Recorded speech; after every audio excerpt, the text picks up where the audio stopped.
Banyaknya angka yang muncul pada sampel ketiga ada 2. S 4. Banyaknya angka yang muncul pada sampel keempat ada 1. S 5. Banyaknya angka yang muncul pada sampel kelima ada 2. S 6. Banyaknya angka yang muncul pada sampel keenam ada 1.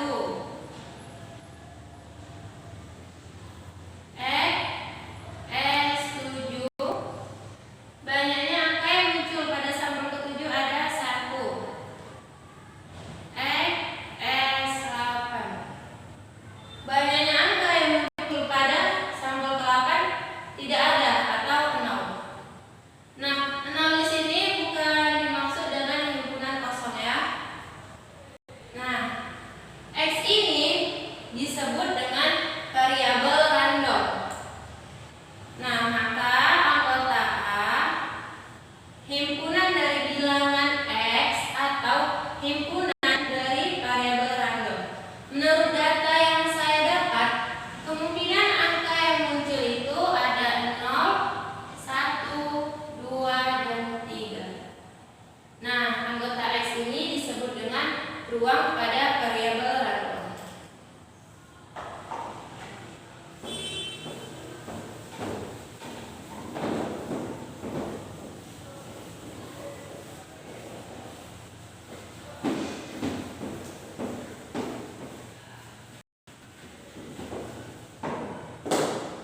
Nah, variabel random ini terbagi atas 2. Variabel random diskrit dan variabel random kontinu. Yang pertama saya akan menjelaskan tentang variabel random diskrit.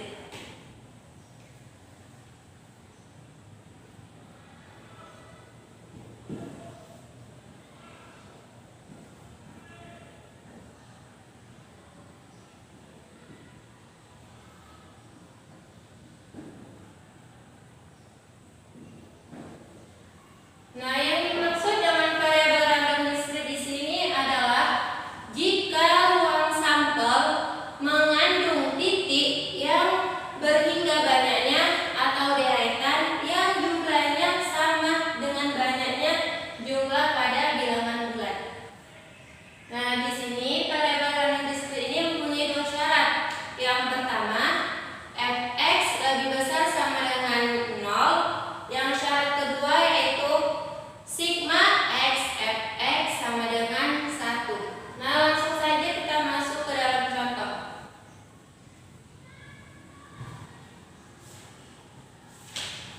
Contohnya, pada ruang sampel S, anggotanya A, B, C, D, didefinisikan sebagai berikut.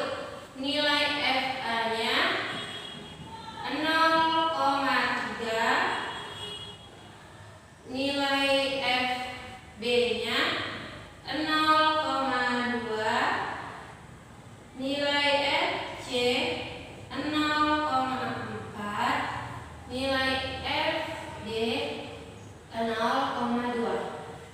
Nah, tadi kan saya bilang syarat untuk variabel random diskrit itu yang pertama, nilai fx lebih besar sama dengan dari 0. Nah, dari sini kita ketahui bahwa 0,3 itu lebih besar dari 0, 0,2 itu lebih besar dari 0, 0,4 itu lebih besar dari 0, 0,2 itu lebih besar dari 0. Nah, berarti ini memenuhi syarat yang pertama untuk fx lebih besar dari 0. Nah, kita lihat yang syarat kedua. Syarat keduanya yaitu f sigma x fx sama dengan 1. Nilai fx-nya ini harus hasilnya 1. Kita buktikan ya. FA ditambah FB ditambah FC ditambah FD. FA 0,3 ditambah 0,2 ditambah 0,4 ditambah 0,2 sama dengan 1,1.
Nah, maka ini memenuhi untuk syarat yang pertama, yaitu di mana fx-nya lebih besar sama dengan dari 0.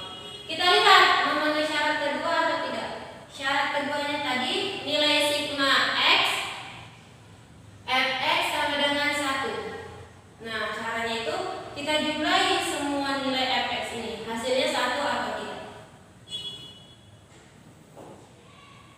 Berarti F1 ditambah F2 ditambah F3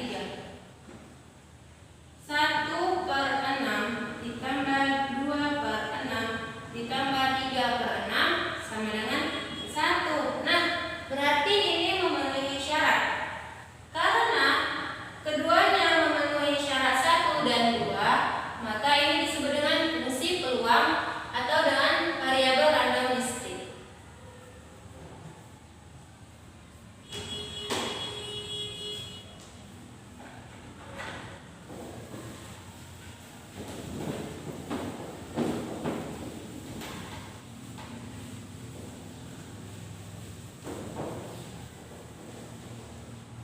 Nah, sekarang saya akan menjelaskan tentang variabel random continu.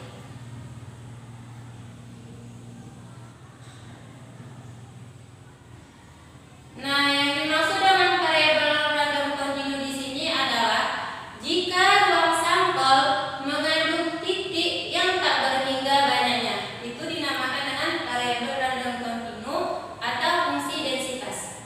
Nah, variabel random continu ini memiliki dua syarat. Yang pertama, fx lebih besar sama dengan dari 0. Yang kedua, integral minta hingga sampai tak hingga x dx sama dengan 1. Nah, langsung saja saya masukkan ke dalam contoh. Contohnya misalkan sebuah fungsi untuk variabel random continu x didefinisikan sebagai berikut.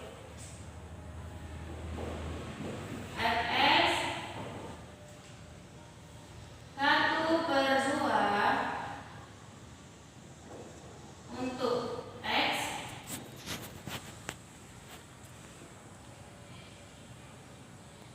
maaf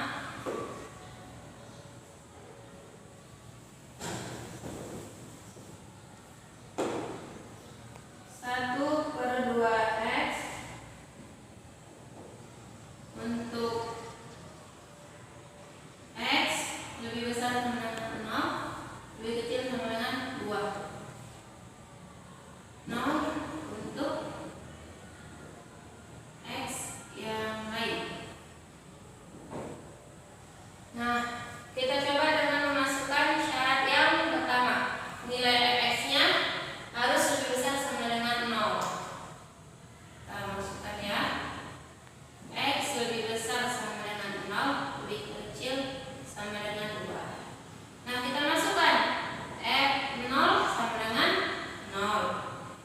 F2 sama dengan 2. F-3 sama dengan, nah ini bukan min 3 hasilnya, karena min 3 kan tidak ada di sini diketahui, maka hasilnya tetap 0. F3 sama dengan 0 juga karena tidak diketahui. Nah, dari sini kita bisa melihat bahwa 0 itu lebih besar sama dengan dari 0. 2 lebih besar sama dengan dari 0. 0 lebih besar dari 0. 0 juga lebih besar dari 0. Nah, kita lihat bahwasanya ini memenuhi syarat yang pertama, yaitu nilai fx-nya lebih besar sama dengan dari 0. Nah, kita lihat memenuhi syarat yang kedua atau tidak. Syarat yang keduanya adalah integral minta hingga sampai tak hingga x dx sama dengan 1.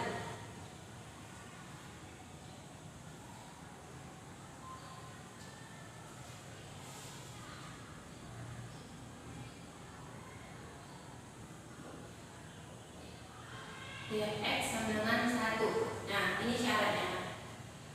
Setelah itu kita masukkan di integral